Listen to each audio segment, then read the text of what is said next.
There's no doubt at all that if the dace grew 3 times as big, he'd be the most sporting fish in Britain.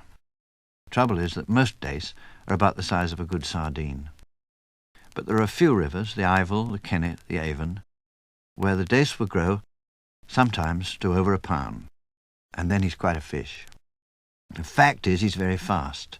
There was a German who measured the speed that fish could travel at. The Germans like measuring details like that. And he discovered that the dace can do 2 meters in a second. At the other end of the scale, the carp and the tench can't quite do half a meter. And some of you who felt a hooked carp make his first run will be staggered with the idea that the dace is 4 times faster.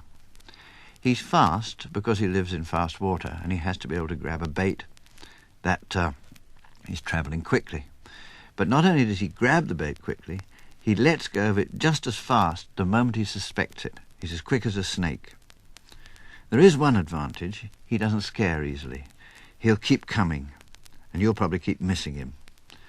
Turing used to say that there's no sport like dotting dace, and if you can hit the majority of dace that ride to your bait, then you're a fisherman. There is one trick I learned to get him to hang on a bit longer and not feel the hook so quickly. And that is a big bait on a little hook, 4 or 5 maggots on a number 16, just nicked on. Of course, then you'll miss some the other way round, because the hook is too much buried. But on the whole, I think there's profit in the trick.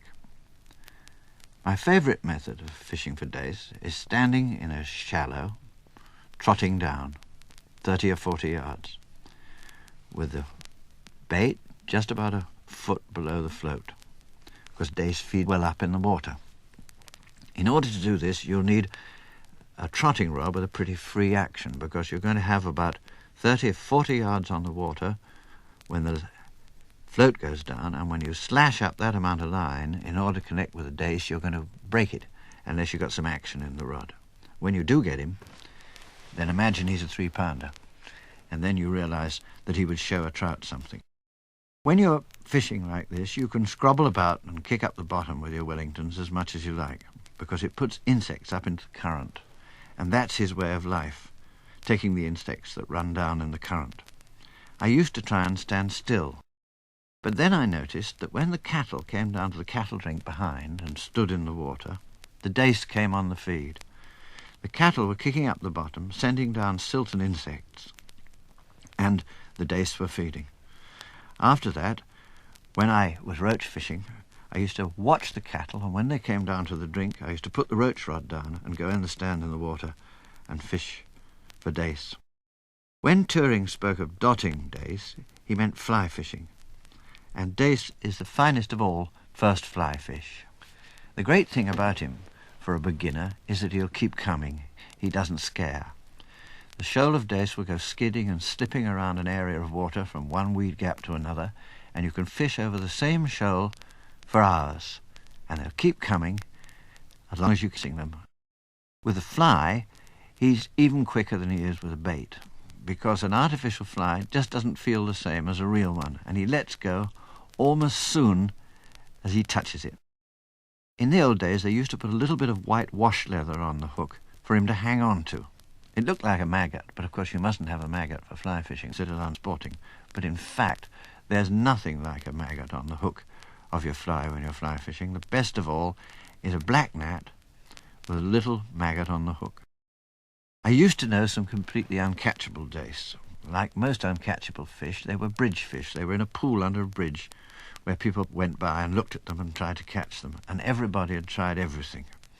They were spooked by any kind of a float, and artificial flies, they just bumped them with their nose, and yet they went feeding on all the time on their own real food.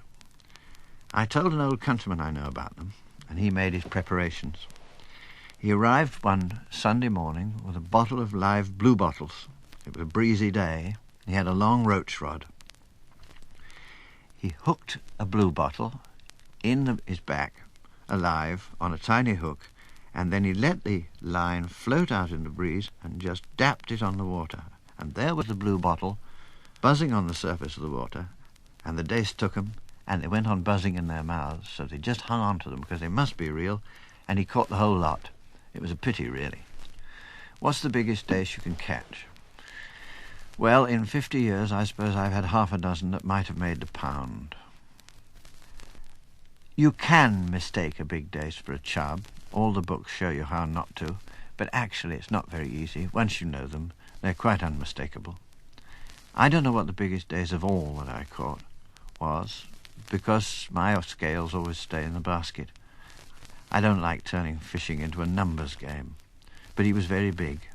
And the interesting thing is, I caught him on a ledger, in a slack at the side of the river. So even the dace, when they grow big, leave the shoal and become solitary and lazy and go for a good bait. I caught this particular fish on a lobworm.